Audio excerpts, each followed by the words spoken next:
Man humbles woman by taking her kidney. Now, you might have read the title and now just hearing it thinking this has to be clickbait. And you're about to find out Homeboy really finessed this lady for her kidney. We're going to go ahead and get into the video. But before we do, don't be a buster. Hit the like and subscribe button for more content. And don't forget, watch the entire video. Now, let's get right into it. I donated my kidney to my boyfriend and he cheated on me, and this is that story. This all started in the beginning of 2015. So we met through mutual friends. He was really cute and outgoing and oh god, sorry.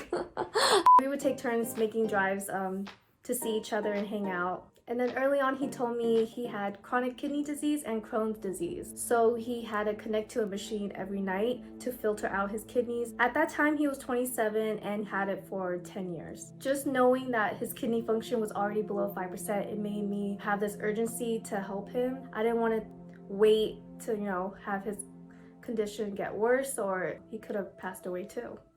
In order to donate, you have to be in good health. They have to do tests to make sure your body can survive with just one kidney. And so I had to do a bunch of tests to see if I was a match. Probably around 3-4 months, going to his doctor and getting blood work done and a glucose test, different types of scans. And then in November, that's when I got the call. The doctors told me my body was ready to go and I was ready for surgery. Surgery was pretty easy. They put me under anesthesia, so I was knocked out the whole time. Once I woke up, I just remember waking up to tubes in my mouth, and they tried feeding me, ice cubes, and I almost threw up.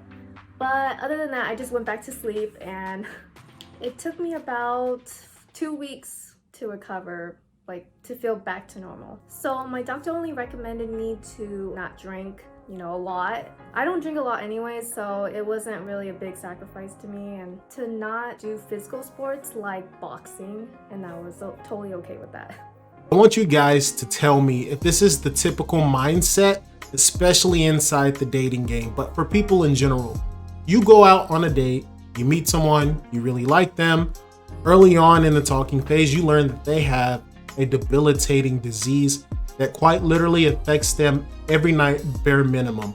You have to be hooked up to a machine and one of your organs needs to be altered in some type of way just for you to survive. Not only that, you know for a fact that you're already lost 95% of the battle, and every second after that is getting closer to the point as that person permanently expires, right? So this person that you met is not only committed to you, but decided to be proactive now, getting that knowledge, knowing that, hey, this person might not make it unless someone gives them help, AKA an organ, and they commit to that steadfast, without complaint, without hesitation, and from what I get, without being asked, because she really cared for this guy. Well, you're gonna find out in the second part of the video, after she does give her kidney away to this man, it was one of the biggest mistakes, that hopefully the biggest mistake that she'll ever make in her life. And this is where the real life lessons start to tie in for her, and that I'm excited to comment about, because these are things that people don't typically think about. Even if you're genuine, these are lessons that you're gonna have to learn to protect yourself from the posers versus the people that are actually real, genuine, and want to be with you, want to be around with you, or be around with you, and not necessarily want something in return, or at the very least with the always having the mindset of extracting something from me. So I'm gonna go ahead and skip to the part of the second video, or the second part of the video, so we can start tying into these life lessons, because there's a lot to unpack here. So let's roll the clip. A few months after the surgery, my boyfriend went to a bachelor party in Vegas with some of his Christian friends. His best friend was getting married. He was texting me throughout the trip how much he didn't want to be there and how much he just wanted to read the Bible. And then I responded to him like, no, just enjoy yourself. You don't really go to Vegas too often, and you're with your friends. You don't have to go under dialysis anymore. So, just have fun. I didn't think anything was going to happen in Vegas, because he portrayed himself as a really religious man, and he stuck through his morals throughout the relationship, and so I thought this was just a regular weekend. On the Sunday that he was coming home, he came to my house unannounced, panic in his eyes and just pale, he looked really scared. And I was just confused on what happened, and then that's when he admitted to the cheating. He admitted to doing things with some of the bachelorette party. It's funny because those girls knew who I am, and I know one of them was a close friend to mine too, and I was just broken. And then after he came and confessed what he did, I had to go to work. I had to go to work at Disneyland, the happiest place on earth.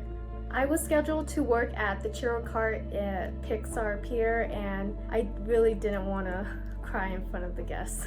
One of my coworkers knew something was wrong, and then he asked, "Are you okay?" And that triggered me. Just the tears just fell down my face, and I just couldn't stop crying. And then my lead let me go home for the night. I thought about it for a while, and I decided to try to make things work. Maybe he deserved another chance. Maybe we can work it out and make it happen for us. And after everything that happened, it definitely hurt my trust issues with him, and it was hard to trust again, especially when I thought he wouldn't do anything behind my back. It did lead to a lot of fighting and insecurities. We fought a lot about me not giving him enough trust, and it just felt repetitive. It really took a toll on our relationship. One day we were fighting about him resenting me of not being forgiving fast enough, and in the middle of the argument he wanted to stop and read the Bible together. I was like, no, can we kind of just talk like regular people? And that's when he just shut down and pretty much said like, oh, if God wanted us to be together, then he'll bring us back together in the end, and hung up.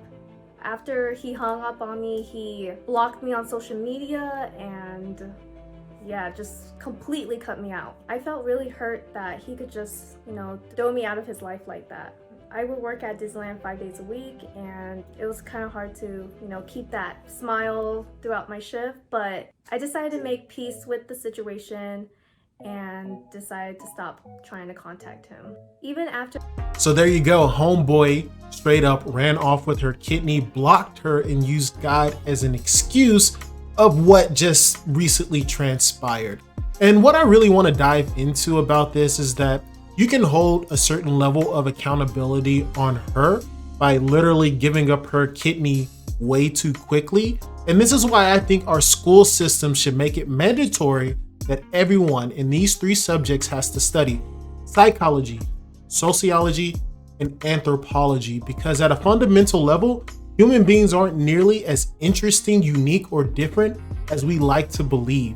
And if you understand how a person ticks, if you understand what red flags to look out for, you'll never, or at the very least, most likely will never be in this position in the first place. And that is something that she should have definitely taken upon herself when dealing with other people, especially relationships, before making such a big leap. However, society doesn't place importance on that, because with knowledge comes power.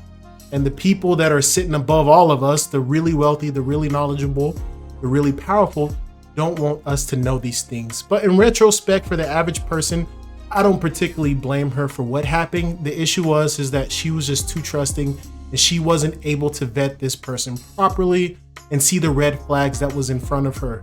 And to give her the benefit of the doubt, let's just say this guy was that good at being a pretender, a poser, etc., whatever you want to call him, and she just forfeited something so valuable, so life-changing so quickly. And I will honestly say that I feel bad for her. Homeboy that did this is a complete piece of trash. I can't imagine having someone give me their kidney under the notion that I love and want to be with you, then to quickly turn around to cheat, and then at the end result just straight up block her, ghost her, and go on with my life. That is some low class behavior, and there's really no other way to label that, in my opinion. If you think different, let me know in the comment section below. I'd like to hear your interpretation of it. But at the end of the day, all of us should take some time to understand how human beings operate.